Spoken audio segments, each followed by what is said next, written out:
Patient की एक बात रखने जा रहा हूँ क्योंकि अभी अभी होकर पेशेंट गए हैं। तो पेशेंट कह रहा है कि मेरे टेस्टिकल्स का साइज छोटा होता जा रहा है क्योंकि उनको वेरिकोसील है। अब मैं सिंपली इस पे एक पूरी एक वीडियो पहले बना चुका हूँ इसी टॉपिक पे, बट फिर भी मैं आज आपको एक्सप्लेन कर दूँ। अगर आपकी रिपोर्ट्स में आपके टेस्टिकल्स का वॉल्यूम कम आता है तो वो एक कॉज कर सकता है वेरिकोसील। बट जब आपकी रिपोर्ट्स आपकी जो यूएसजी स्क्रोटम या आप डॉपलर करवाते हैं स्क्रोटल का, तब उसमें आपकी वॉल्यूम या आपके सीसी जो लिखा हुआ होता है, जो वॉल्यूम डिनोट किया जाता है सीसी में किया जाता है, अगर वो कम नहीं है, वो नॉर्मल रेंज में आ रहा है, तो आपके टेस्टिकल्स कहीं छोटे नहीं हो रहे, कहीं उसमें कोई दिक्कत नहीं आ रही। पेशेंट को लगता है कि उनके टेस्टिकल्स वेरिकोसील में धीरे धीरे करके छोटे होते जा रहे हैं, बट ऐसा नहीं होता क्योंकि वो बार बार उसी चीज़ को सोचते हैं, जानते हैं, बार बार उसको नोटिस करने की कोशिश करते हैं कि मेरे साथ ये दिक्कतें क्यों हो रही हैं। एक्चुअली वेरिकोसील में सबसे ज़्यादा जो दिक्कत आती है वो हमें मेंटल प्रॉब्लम की ज़्यादा आती है, जिसमें हम ये सोचने लग जाते हैं कि हमारी लाइफ इसके आगे रूइंड है या खराब होती गई है। यहाँ पर साइकोलॉजिकल प्रॉब्लम्स ज़्यादा क्रिएट होती है। वो उसके पीछे भी क्रिएट होने का भी एक पीछे कारण होता है। हमारी बॉडी में अलग अलग ऑर्गन अलग अलग हार्मोन्स को रिलीज़ करते हैं, जिसमें हमारे टेस्टिकल्स भी एक हार्मोन रिलीज़ करते हैं जिसको हम टेस्टोस्टेरोन हार्मोन कहते हैं। उसमें कभी भी इम्बैलेंस आता है ना, तो हमारा ब्रेन कुछ अलग ही तरीके से रिएक्ट करना चालू कर देता है। वो रिएक्ट कैसे करता है कि आपको डिप्रेसिव या एंग्जाइटी ये देखने को मिलती है पेशेंट्स में जो वेरिकोसील के पेशेंट्स होते हैं। बट वो ऐसा नहीं होता कि आज आपको पेशेंट हो, आज आपकी फर्स्ट ग्रेड है, सेकंड ग्रेड है और आपको तब से ही चालू हो जाता है। ये हमने देखा कि लेटर एजेस में, मतलब मान के चलो आपको 7-8 साल हो गए वेरिकोसील से करते हुए, बट आपने अभी तक उसका कोई ट्रीटमेंट नहीं लिया, जिसकी वजह से ये दिक्कत आपको आ जाती है। वहाँ पर आप थोड़े थोड़े डिप्रेसिव और एंजाइटी फील करते हो।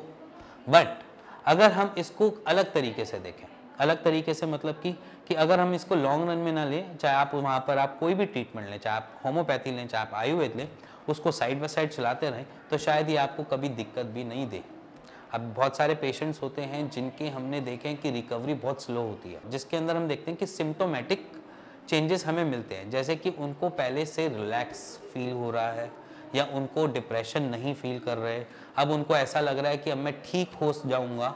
तो ये चीज़ें हम देखने को मिलते हैं, कोई सा भी ट्रीटमेंट लो उसके अंदर हमें देखने को मिलता है।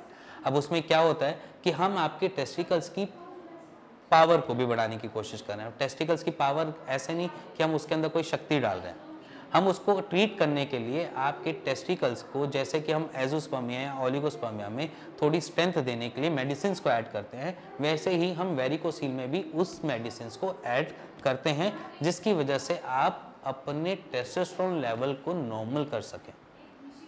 क्योंकि बहुत कम पेशेंट्स में मैं देखने को मिलता है, मैं सबको नहीं बोलता कि सारे के सारे पेशेंट्स को देखने को मिलेगा कि डिप्रेशन हो रहा है या एंजाइटी हो रही है, बट पेशेंट्स में रेयरली मिलता जरूर है।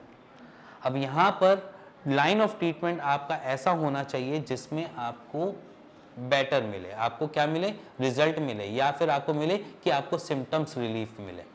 कोई भी ट्रीटमेंट तभी सही होता है जब आपके सिम्टम्स धीरे धीरे कट डाउन होने चालू हो जाते हैं। जैसे कि आपको पेन हो रहा है तो पेन रिलीफ हो गया, ये एक राइट साइन है। अगर आपको हॉट फ्लैशेस हो रहे हैं, आपको लग रहा है कि पहले टेस्टिकल्स गर्म नहीं हो रहे थे, अब मेरे को गरम गरम से लगते हैं, तो इट मीन्स कि आप सही डायरेक्शन में जा रहे हैं, आपका ट्रीटमेंट सही चल रहा है। या फिर इसके साथ साथ आपको लग रहा है कि छूने पे बोली जो वेन्स हैं वो सॉफ्ट होती जा रही हैं, पहले हार्ड फील होती थी। ये कुछ सिम्टम्स होते हैं जो आपको देखने को मिलते हैं जब आप किसी भी रिकवरी स्टेजेस में वेरिकोसील को देखते हैं। अब वैसे ही जैसे कि आज मैं आपको एक पेशेंट की एक रिपोर्ट्स इंट्रोड्यूस करवाने जा रहा हूँ, जो पेशेंट 3rd ग्रेड पे आए थे, आज उनकी रिपोर्ट नॉर्मल है।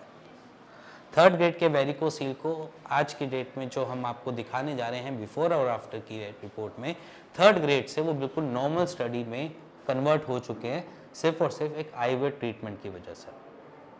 हमने उनको और कुछ नहीं दिया, हमने सिर्फ और सिर्फ एक लाइन ऑफ ट्रीटमेंट दिया जिसमें हमने उनकी वेन्स खोलने की कोशिश करी, या जिसे हम बोलें, आपकी लैंग्वेज में बोल दूं कि ब्लॉकेज, ठीक है, बट हमारी लैंग्वेज में ब्लॉकेज नहीं होता, वो बेसिकली एक रोटेशनरी फॉर्म में होता है, ब्लड वहाँ पर घूम रहा होता है, जिसकी वजह से आपके ब्लड का फ्लो बेटर नहीं होता।